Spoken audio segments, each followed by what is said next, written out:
lucharán por el título a lo largo de 66 partidos que se van a desarrollar en los 3 principales pabellones de nuestra ciudad: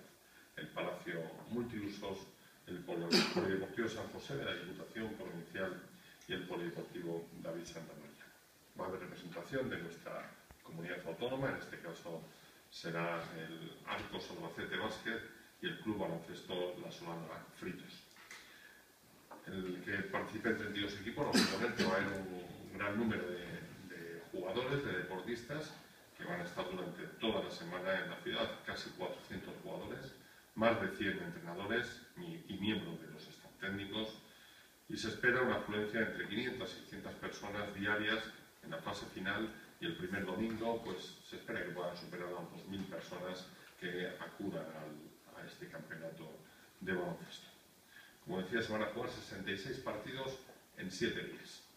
Los días 1, 2 y 3 de mayo se jugará la fase de grupos,